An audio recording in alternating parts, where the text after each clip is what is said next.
esboço, né, a respeito dessa crença.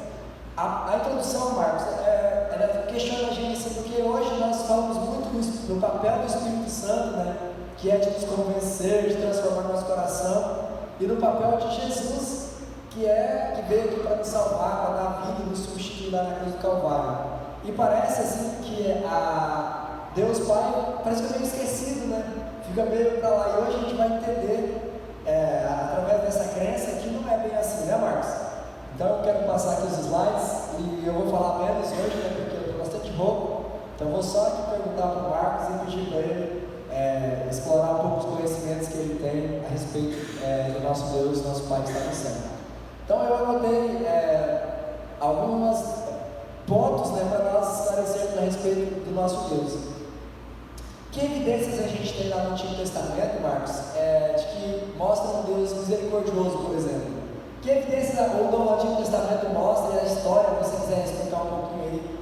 Nós sabemos que tem o Rodrigo Silva, né, que ele sempre tem uns vídeos muito bons, né, de evidências a respeito da existência de Deus. Se você quiser discorrer um pouco sobre isso, e também sobre aqueles tópicos ali, como o Antigo Testamento mostra, né, um Deus misericordioso, redentor, perdoador, Deus de bondade, de fidelidade. Bom, aqui nós podemos ver a princípio, né, como já vem mencionando, essas 5 qualidades, dentre muitas outras que Deus tem. E quando nós estudamos as Sagradas Escrituras, de Gênesis, Apocalipse, nós percebemos o amor de Deus, e que o mesmo Deus do Velho Testamento, do Antigo Testamento, é o mesmo do Novo Testamento, não é mesmo? E aqui ele vem falando sobre misericórdia, isso lá no passado, no Velho Testamento.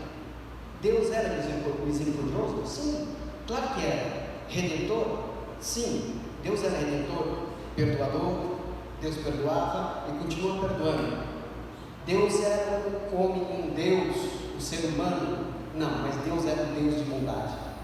Às vezes nós questionamos o mesmo Deus do Velho Testamento, o Deus 100% humano, o Deus 100% Deus no Novo Testamento também, né? Um Deus de bondade e um Deus de fidelidade. A fidelidade vem lá no Velho Testamento, e a Bíblia menciona algumas pessoas, né? Abraão, Isaac, Jacó.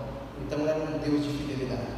Mas mesmo, Marcos, tendo esses requisitos que você pré-escreveu ali, eu poderia citar algumas coisas mais que estão na Bíblia também, que são evidências, das quais nós sabemos que agora no fim dos tempos, Deus vai permitindo que as pessoas comecem a entender o que está escrito na Bíblia, junto com os arqueólogos, a arqueologia, né? E começam a descobrir, por exemplo, lá no Velho Testamento é mencionada a Arca de Noé.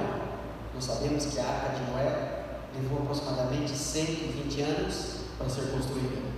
Aí vem alguns jovens, que eu não falei agora aqui por causa do tempo, e estudou a física, a forma como a arca foi feita, a madeira, as especificações que foi mencionada na Bíblia, e chegaram à conclusão que aquela arca poderia transportar até 52 mil toneladas, ou seja, todos os animais da face da terra poderiam entrar assim de par em par. Isso é a física. 4 jovens estudando, isso foi em 2010, para chegar à conclusão de que, claro, Deus é um Deus de amor, é um Deus arquiteto, um Deus criador, né? Por exemplo, Marcos, quando nós começamos a estudar o universo desse Deus do Velho Testamento, quando nós começamos a estudar o tamanho do Sol em comparação ao planeta Terra, quando nós começamos a estudar a maior estrela já descoberta pelo homem, que foi dado o nome de Scott, da constelação Scotum, que é 5 bilhões de vezes maior que o Sol, que por sua vez o Sol é 1 bilhão e 300 milhões de vezes maior que a Terra.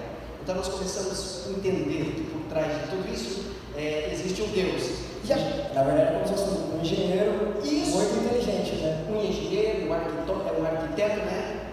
Desenhou e fez tudo para o ser humano. Por exemplo, a pedra de Pôncio Pilatos, que foi descoberta há poucos tempos também, que a Bíblia fala de Pôncio Pilatos, foi descoberta essa pedra. O reservatório de Seleuca que a Bíblia menciona, mas que estava escondido, que agora descobriram. Por exemplo, a parede do rei Salomão é uma outra parede. Isso são evidências do que a Bíblia já menciona, que a arqueologia, os arqueólogos vêm trabalhando. E por último, a cidade da primavera. Era uma cidade escondida do rei Davi, que descobriram também não faz muito tempo, e das quais a Bíblia já mencionava. uma coisa bem presente na teologia sobre Deus é de que a Bíblia ela não questiona a existência de Deus ou não, na verdade. Ela só simplesmente ela começa a falar assim, olha, e criou Deus, no princípio criou Deus o quê? Os céus e a terra. Então a Bíblia ela parte de um pressuposto de que não existe dúvida a respeito da existência de Deus. Paulo, lá, quando ele escreveu aos Romanos, ele fala que todas as coisas, né, apontam, mesmo aqueles que não têm Bíblia, eles têm capacidade de compreender a existência de Deus. E nenhum ser humano já foi capaz de ver a Deus até hoje. Inclusive, o próprio Deus falou para Moisés, né, que se alguém visse sua face, não ia ficar vivo, né, por causa da sua santidade e da sua glória. E eu até anotei aqui um verso que aí Deus pegou, e ele pegou e falou, vocês vão fazer um santuário para eu morar no meio deles. Essa é uma evidência bíblica, né, de que o Deus do Antigo Testamento, ele gostava dos seres humanos. Tem alguma outra passagem que você pode mencionar para os nossos irmãos que mostra Deus como sendo misericordioso? Por exemplo, o terceiro mandamento, o que ele fala a respeito da misericórdia de Deus? Quem lembra que diz o terceiro mandamento? O segundo ou o terceiro ele fala que faça misericórdia? O segundo, né? Faça misericórdia até que tanto? Desde que existe até hoje, existiu quantas gerações? Já fizeram as contas ou não? Mas se cada um, até acho que o Eder me falou que ele tinha, o Eder ou antes você me falou que eu mencionei que era 14 gerações até Davi, desde Abraão, tem 14 aí foi até o cativeiro mais 14, e até Jesus mais 14, né? Na história de Deus resgatando o povo do Egito, nós podemos ver alguma evidência dessa misericórdia, do poder de perdoar de Deus? Marcos, quando a gente estuda, né? Quantos anos aquele povo estava no Egito? Aproximadamente 400 anos, né? E já haviam esquecido por completo dos princípios, dos valores.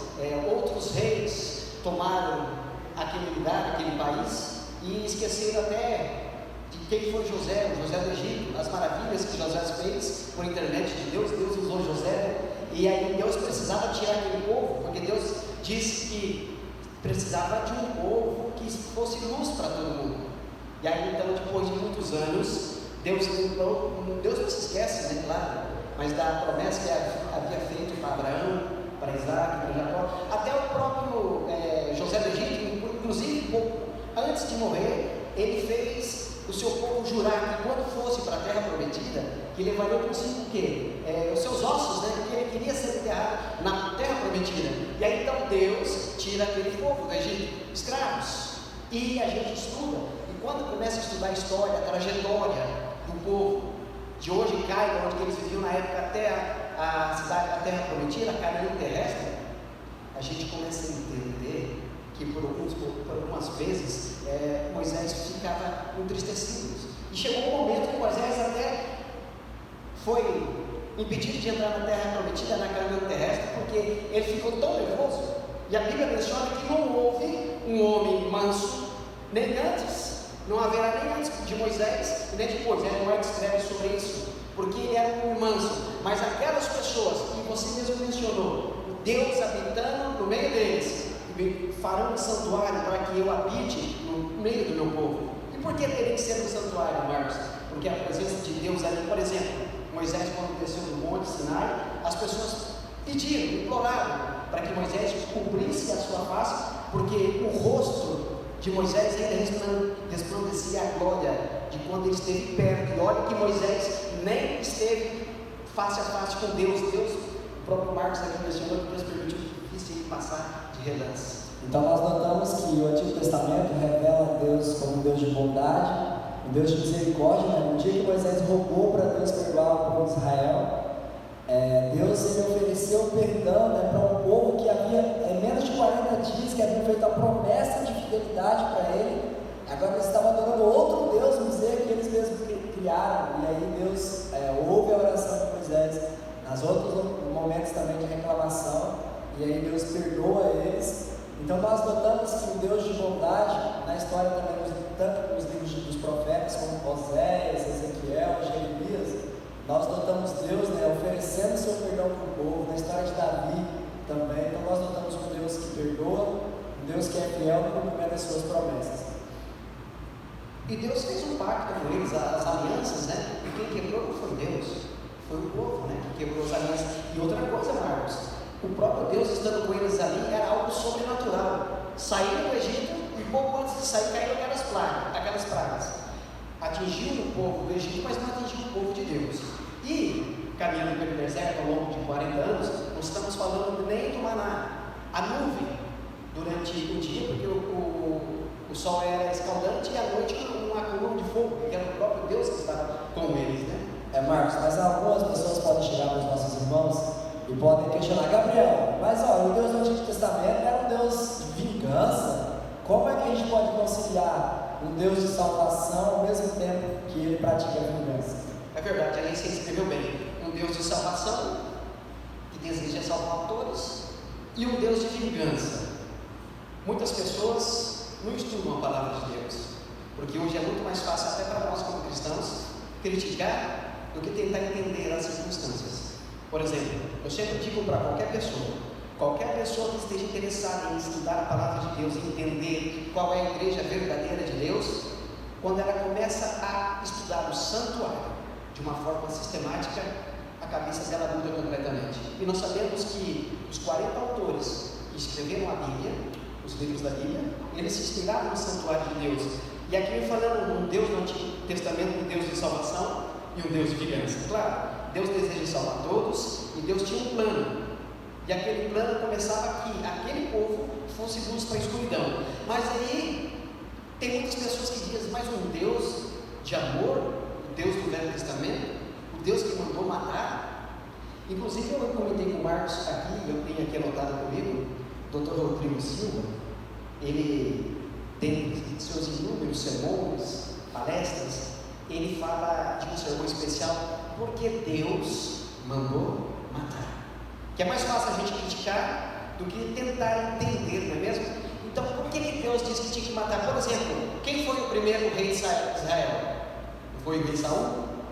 Então o profeta leva um recado para o rei Saul de Deus e disse: olha, você vai tomar certa cidade, mas daquela cidade, daquele país, você não trará nem pessoas para serem escravos, nem mulheres para tomar como suas mulheres, e gado, muito menos ouro ou prata, nada. Então essa era, por exemplo, um dos recados que Deus falava com o profeta. O profeta ia até o rei Saul, e a gente, quando estuda, percebe que o rei Saul trouxe muitas coisas. Trouxe gado, porque o gado deles era bonito. Mas por que então Deus disse que não tinha que trazer nada, que teria que ser destruído por completo?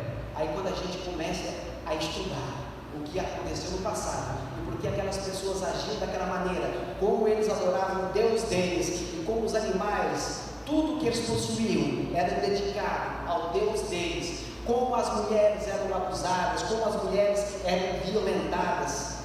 Aí a gente começa a entender. Sabe, Marcos, e a gente não precisa ir muito longe, não? Quando Jerusalém foi destruída no ano 70 depois de Jesus, muitas pessoas foram mortas, não é mesmo? Tentaram a primeira vez, destruiu, depois Tito tomou a cidade de Jerusalém. Muitos entraram dentro do templo do rei Salomão, que foi destruído por completo. Alguns conseguiram fugir para a muralha e subiram um morro, uma montanha que tem lá em Jerusalém, que ela tem aproximadamente 400 metros de altura, chamada Massada. Quando você começa a estudar a história, e tem uma brasileira que está lá em Jerusalém, ela mora lá, aí os vídeos dela já tiram como Aline em Jerusalém, em Jerusalém com Aline. E ela começa a mencionar como os soldados, depois que tomou Jerusalém, eles tentavam subir esse morro, chamado Massada, onde havia inúmeros de israelenses lá, homens, mulheres e crianças. E como eles fizeram para poder chegar até lá? Foram muitos dias que só tinha um lugar para subir, e esse lugar estava bloqueado, tiveram que fazer uma água. E quando eles conseguiram chegar no topo, já estava escuro. No outro dia pela manhã decidiram tomar. E aí a história diz que aqueles israelenses que estavam lá morreram, se jogaram a fio da espada, tiraram a própria vida, porque se eles não fizessem isso, a forma como eles seriam barbarizados, e a raiva como estava aqueles soldados romanos, porque dificultaram em tudo que fosse possível para que não conseguisse chegar até lá. Então esse era o Deus de Israel. Agora, Marcos, por que acontecia isso com o povo de Israel? Se o povo de Israel, se eles continuassem andando nos caminhos de Deus, quando a gente lê o capítulo 26 de Levíticos, ou o capítulo 28 de Deuteronômios. Ali está todas as bênçãos decorrentes para as pessoas que procuram fazer a vontade de Deus e ouvir ou guardar os mandamentos de Deus. Mas nesses dois capítulos em especiais também está as maldições decorrentes das pessoas que sabem o que devem fazer e não as fazem. Marcos, então nós notamos que quando Deus mostra a sua vingança, na verdade é a execução do juízo de Deus. E a Bíblia lá em João, capítulo 3, né, depois que Jesus falou porque Deus amou o mundo de tal maneira que deu seu Filho, ele também fala que Deus entregou o juízo agora nas mãos de Jesus. Porque como é que você pode justificar alguém se não tem juízo? Então Deus, tanto no Antigo Testamento quanto no Novo Testamento, é um Deus que salva, mas também é um Deus que julga e não deixa passar impune os pecados, né, daqueles que não foram confessados e não foram transferidos então para a pessoa de Jesus. Deixa eu ver se o meu passador aqui vai funcionar. Se funcionar, você passa.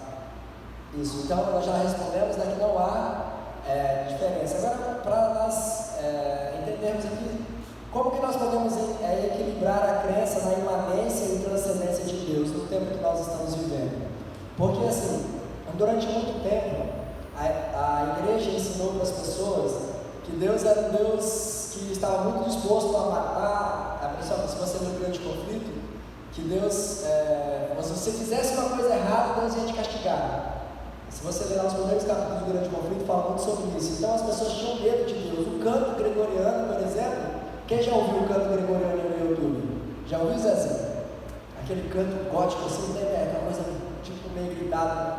O Gabriel, que é da música, deve ter já estudado sobre isso, né? Então ele evoca uma reverência, assim, um medo, alguma coisa. Então durante muito tempo as pessoas conviveram com isso. Só que depois da reforma, as pessoas compreenderam completamente a Bíblia e agora passaram a entender Deus como Deus imanente, que está perto de nós, se interessa com a nossa história, se interessa com os seus problemas. E aí, como é que a gente pode equilibrar a transcendência de Deus, né, a sua santidade, a sua imanência, com reverência e com respeito? A gente precisa se colocar por completo nas mãos de Deus, procurar fazer a vontade de Deus. Assim, por exemplo, voltando atrás só um pouquinho, o povo de Israel sabia que se eles simplesmente adorassem a Deus como Deus queria, e Deus estipulou como seria uma nação perfeita, e uma nação poderosa, e seria diferente de todas as outras nações, e todo mundo começaram a perceber, ou viriam a perceber quem era aquele povo, como aquele povo era diferente, o Deus dele que era diferente, e por muitas vezes, por algumas gerações, isso aconteceu. E quando vinha um povo bom, quando vinha um rei bom, um rei temeroso a Deus, o povo de Israel prosperava. E quando havia um rei mau, o que acontecia? Era decadência total, moral, militar. E aqui vem equilibrando a crença, por exemplo, emanência é a qualidade que pertence à substância ou essência de algo.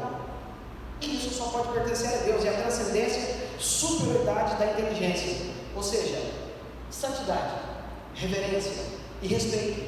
Se nós somos santos, nós somos reverentes, então não seremos exatamente 100% perfeitos aqui nessa terra, porque a Bíblia diz que todos pecaram e todos carecem da glória de Deus. Não é assim que diz? Romanos 3:23 e Romanos 3:10 diz que não existe um justo sequer, mas nós devemos todos os dias buscar a santidade. Por quê?